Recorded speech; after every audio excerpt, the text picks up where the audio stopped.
नमस्कार मंडळी. पोहे म्हटलं की सगळ्यांच्या आवडीचा नाश्ता. चला तर माझा आपण सुंदर असे कोकणी स्टाईलचे पोहे करून पाहूया. तर सुरुवातीला मी इथे पोहे छान भिजवून घेतलेत. तर पोह्यांमध्ये गुठळ्या होता कामा नये असे सळसळीत छान असे मोकळे पोहे भिजवून घ्यायचे. पोहे छान भिजत ठेवलेत तोपर्यंत फोडणीच्या साहित्याची तयारी करून घेतली. यामध्ये मी कांदा, मिरच्या, लिंबू, कढीपत्ता आणि खोबरं किसून घेतलं होतं आणि थोडीशी कोथिंबीर देखील चिरून ठेवली होती. तर कढई चांगली तापून घेऊन यामध्ये तेल घालायचं. एक साधारण 2 पळ्या मी तेल घातले. तेल चांगलं तापून झालं की यामध्ये जिरे मोहरीची फोडणी द्यायची आहे.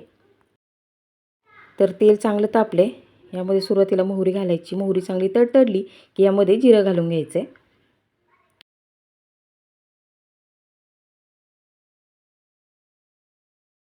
आता मिरच्या घालून घेऊयात.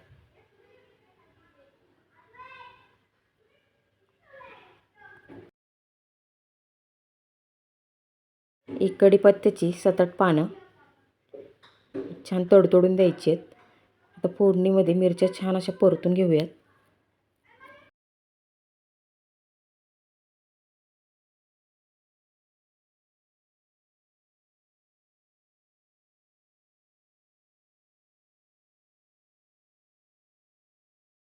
तर काय करायचं, कांदा जास्त परतून नाही घ्यायचा आहे आपल्याला.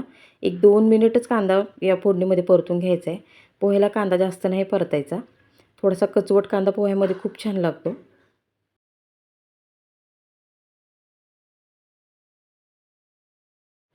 कांदा छान परतून झाला. यामध्ये आता हळद घालून घेऊयात.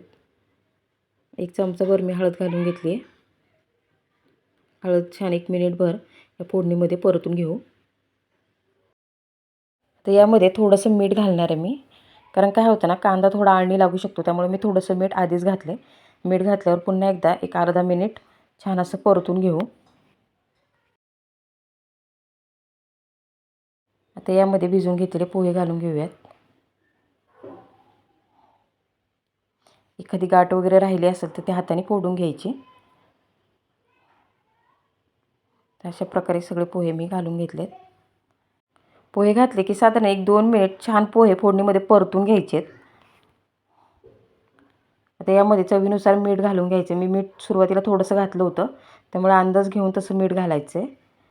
आता पोहे छान परतून घेऊयात. मी पोह्यांमध्ये थोडीशी साखर देखील घालते. कारण काय होतं ना, साखरेने पोह्याला अप्रतिम चव येते. नक्की ट्राय करून पहा. अगदी थोडीशी साखर घालायची, त्यामुळे पोह्याला खूप छान चव येते. आता हे एक साधारण 2 मिनिट आपण परत परतून घेऊ.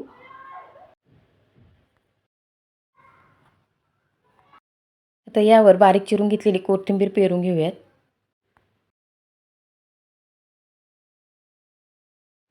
कोथिंबीर घातली की पुन्हा एकदा कोथिंबीर पूर्ण पोह्यांमध्ये हलवून घ्यायची.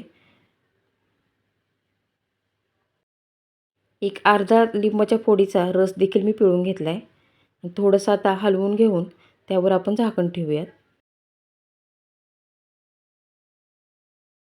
पोहे छान हलवून झालेत. आता यावर झाकण ठेवून एक साधारण 5 मिनिट पोह्यांना छान अशी वाफ येऊन देऊया. पोह्यांना वाफ दिली ना की पोहे खूप छान असे मऊ होतात, कोरडेपणा राहत नाही. तर पोह्याला वाफ बसते तोपर्यंत इथे मी शेंगदाणे भाजून घेते तेलामध्ये. तर मी शेंगदाणे नेहमी साईडलाच भाजते, कारण काहींना शेंगदाणे पोह्यामध्ये आवडतात किंवा नाही आवडत. त्यामुळे पोह्यांचे शेंगदाणे मी साईडलाच भाजून घेते. तर अशा प्रकारे तेल छान गरम करून यामध्ये थोडेसे शेंगदाणे तेलामध्ये फ्राय करून घेऊयात. मस्त असे खरपूस शेंगदाणे भाजून घ्यायचे. तर शेंगदाणे आपले छान असे भाजून झालेले आहेत तेलामध्ये. पोह्याला छान वाफ बसली. आता आपण पोह्यांवरचं झाकण काढूया. मस्त मस्त असा मऊपणा येतो झाकण ठेवल्यावर. खाताना अगदी कोरडेपणा जाणवत नाही. मस्त असे मऊसर पोहे तयार होतात. तर अशा प्रकारे मस्त असे झणझणीत पोहे तयार झालेत. अगदी झटपट होणारा नाश्ता म्हणजे पोहे हे नेहमीच केले जातात, पण अशा पद्धतीने पोहे तुम्ही ट्राय करून पहा. सगळ्यांना खूप आवडतील. तर जवळजवळ आपले पोहे तयार झालेत. सर्विंग करून घेऊयात. तर अशा प्रकारे आपले गरमागरम मस्त असे पोहे तयार झालेत.